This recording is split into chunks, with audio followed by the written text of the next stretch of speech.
హే praise lord. ఈరోజు మనము mark సువార్త 12వ అధ్యాయాన్ని కలిసి చదువుకుందాము. మీ దగ్గర బైబిల్స్ ఉన్నట్లయితే దయచేసి వాటిని తెచ్చి చదవండి. ఒకవేళ లేనట్లయితే స్క్రీన్ మీద వాక్యం వస్తుంది, దాన్ని చూసన్నా చదవాల్సిందిగా కోరుచున్నాం.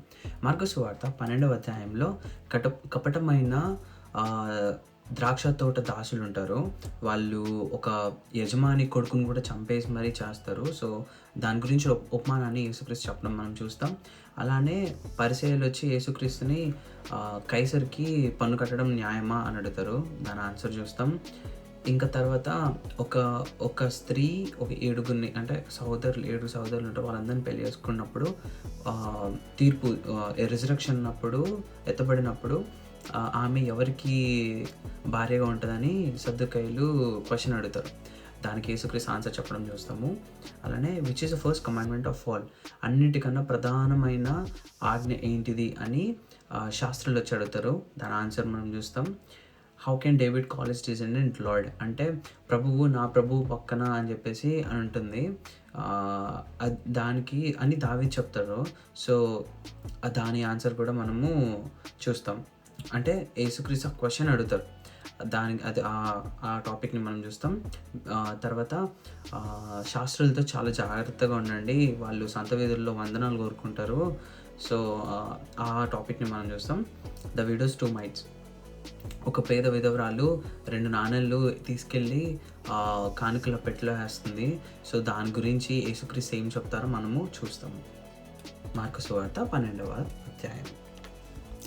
ఆయన ఉపమాన రీతిగా వారికి బోధింపనారంభించను. ఎట్లనగా, ఒక మనుష్యుడు ద్రాక్ష తోట నాటించి దాని చుట్టూ కంచె వేయించి ద్రాక్షల తొట్టి తొలిపించి గోపురము కట్టించి కాపులకు దానిని గుత్తికిచ్చి దేశాంతరము పోయెను. పంట కాలమందు ఆ కాపుల నుండి ద్రాక్ష తోట పండ్లలో తన భాగం తీసుకుని వచ్చుటకు కాపుల యొద్దకు అతడు ఒక దాసుని పంపగా వారు వాని పట్టుకొని కొట్టి వట్టి చేతులతో పంపివేసిరి.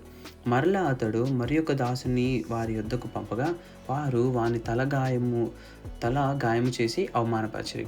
అతడు మరి ఒకరిని పంపగా వారిని చంపిరి. అతడు ఇంకా అనేకులను పంపగా వారు కొందరిని కొట్టిరి, కొందరిని చంపిరి. ఇంకను అతనికి ప్రియ కుమారుడు ఒకడుండెను గనుక వారు తన కుమారుని సన్మానించేదననుకొని తుదకు వారి యొద్దకు అతన్ని పంపెను.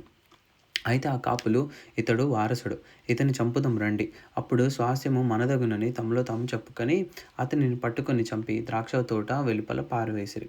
కావున ఆ ద్రాక్ష తోట యజమానుడు ఏమి చేయును? అతడు వచ్చి ఆ కాపులను సంహరించి ఇతరులకు ఆ ద్రాక్ష తోట ఇచ్చును గదా. మరియు ఇల్లు కట్టువారు నిరాకరించిన రాయి మూలకు తలరాయి ఆయను. ఇది ప్రభు వలననే కలిగెను.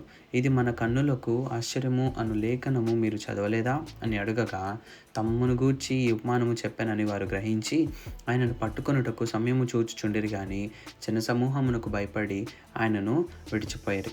వారు మాటలలో ఆయనను చిక్కపరచవలెనని పరిసయ్యులను హేరోదీయులను కొందరిని ఆయన యొద్దకు పంపిరి. వారు వచ్చి, బోధకుడా, నీవు సత్యవంతుడవు, నీవు ఎవరిని లక్ష్య పెట్టని వాడవని మేము ఎరుగుదుము. నీవు మోమాటము లేని వాడవని దేవుని మార్గము సత్యముగా బోధించువాడవు. కైసరుకు పన్నిచ్చుట న్యాయమా కాదా? ఇచ్చదమా ఇయ్యకుందమా అని ఆయనను అడిగిరి. ఆయన వారి వేషధారణను ఎరిగి, మీరు నన్ను ఎందుకు శోధించుచున్నారు? ఒక దేనారము నా ఎద్దుకు తెచ్చి చూపుడని వారితో చెప్పాను. వారు తెచ్చిరి. ఆయన, ఈ రూపమును పైవ్రాతయు ఎవరివని వారిని అడగగా వారు కైసరు అనిరి. అందుకు యేసు, కైసరువి కైసరునకును, దేవునివి దేవునికిని చెల్లించుడని వారితో చెప్పగా వారు ఆయనను గూర్చి బహుగా ఆశ్చర్యపడి పునరుద్ధానము లేదని చెప్పాడు. సద్దూకయ్యులు ఆయన యొద్దకు వచ్చి, బోధకుడా, తన భార్య బ్రతికుండగా ఒకడు పిల్లలు లేక చనిపోయిన ఎడల వాని సహోదరుడు వాని భార్యను పెళ్లి చేసుకుని తన సహోదరునికి సంతానము కలుగజేయవలనని మోషే మాకు వ్రాసి ఇచ్చాను. 7 సహోదరులు ఉండిరి. మొదటివాడు ఒక స్త్రీని పెళ్లి చేసుకొని సంతానం లేక చనిపోయాను కనుక రెండవ వాడు ఆమెను పెళ్లి చేసుకొనెను. వాడును సంతానం లేక చనిపోయాను. అటువలనే 3వ వాడును చనిపోయాను. ఇట్లు 7 సంతానం లేకే చనిపోయారు. అందరి వెనుక ఆ స్త్రీయు చనిపోయాను. పునరుద్ధానమందు వారిలో ఎవనికి ఆమె భార్యగా ఉండును? ఆమె ఆ 7 భార్య ఆయను గదా అని అడిగిరి. అందుకు యేసు, మీరు లేఖనములను గాని దేవుని శక్తిని గాని ఎరుగక పోవుట వలననే పొరబడుచున్నారు. వారు మృతులలో నుండి లేచినప్పుడు పెళ్లి చేసుకొనరు, పెళ్లికియబడరు గాని పరలోకమందున్న దూతల వలె నుందురు. వారు లేచెదరని మృతులను గూర్చిన సంగతి మోషే గ్రంథమందలి పొదను గురించిన భాగంలో మీరు చదవలేదా? ఆ భాగంలో దేవుడు, నేను అబ్రహాము దేవుడును, ఇస్సాకు దేవుడును, యాకోబు దేవుడునని అతనితో చెప్పాను. ఆయన సజీవుల దేవుడు గాని మృతుల దేవుడు కాడు. కావున మీరు బహుగా పొరబడిచున్నారని వారితో చెప్పాను. శాస్త్రులలో ఒకడు వచ్చి వారు తర్కించుట విని ఆయన వారికి బాహుగా ఉత్తరమిచ్చినని గ్రహించి ఆజ్ఞలన్నిటిలో ప్రధానమైనదేదని ఆయనను అడిగాను. అందుకు యేసు, ప్రధానమైనది ఏదనగా, ఓ ఇశ్రాయేలు వినుము, మన దేవుడైన ప్రభువు అద్వితీయుడు ప్రభువు.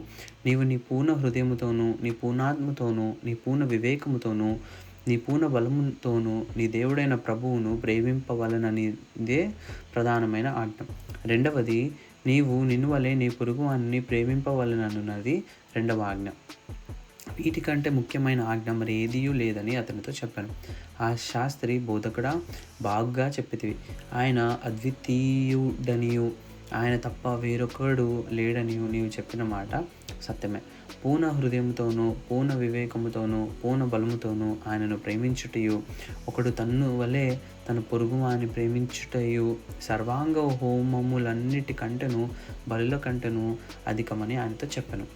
అతడు వివేకముగా నుత్తరించెనని యేసు గ్రహించి, నీవు దేవుని రాజ్యమునకు దూరంగా లేవని అతనితో చెప్పాను. ఆ తర్వాత ఎవడునూ ఆయనను ఏ ప్రశ్నయో అడగ తెగింపలేదు. ఒకప్పుడు యేసు దేవాలయంలో బోధించుచుండగా, క్రీస్తు దావీదు కుమారుడని శాస్త్రులు చెప్పుచున్నారేమి? నేను నీ శత్రువులను నీకు పాదపీఠంగా ఉంచు వరకు నీవు నా కుడివైపున కూర్చుండుమని ప్రభువు నా ప్రభువుతో చెప్పాను అని దావీదే పరిశుద్ధాత్మ వలన చెప్పాను. దావీదు ఆయనను ప్రభువని చెప్పుచున్నాడే, ఆయన ఎలాగూ అతని కుమారుడగునని అడిగాను. సామాన్య జనులు ఆయన మాటలు సంతోషంతో వినుచుండిరి. మరియు ఆయన వారికి బోధించుచు ఇట్లనెను, శాస్త్రులను గూర్చి జాగ్రత్త పడుడి. వారు నిలువటంగిళ్ళు ధరించుకొని తిరుగుటను, సంతవీరుల వందనములను, సమాజ మందిరంలో అగ్రపీఠములను, విందులలో అగ్రస్థానములను కోరుచు, విధవరాండ్ర ఇండ్లు దిగమింగుచు మాయవేషముగా దీర్ఘ ప్రార్థనలు చేయుదురు. వీరు విశేషముగా శిక్ష పొందుదురనెను. ఆయన కానుకపెట్టె ఎదుట కూర్చుండి చిన్న సమూహము ఆ కానుకపెట్టెలో డబ్బులు వేయుట చూచుచుండెను. ధనవంతులైన వారనేకులు అందులో విశేషముగా సొమ్ము వేయుచుండిరి. ఒక బీద విధవరాలు వచ్చి 2 కాసులు వేయగా ఆయన తన శిష్యులను పిలిచి, కానుకపెట్టెలో డబ్బులు వేసిన వారందరికంటే ఈ బీద విధవరాలు ఎక్కువ వేసనని మీతో నిశ్చయంగా చెప్పుచున్నాను. వారందరూ తమకు కలిగిన సమృద్ధిలో నుండి వేసిరి గాని ఈమె తన లేమిలో తనకు కలిగినదంతయు అనగా తన జీవనమంతయు వేసనని చెప్పెను. దేవుడు ఈ వాక్యం ద్వారా మనల్ని ఆశీర్వదించి నడిపించును గాక. ఆమేన్.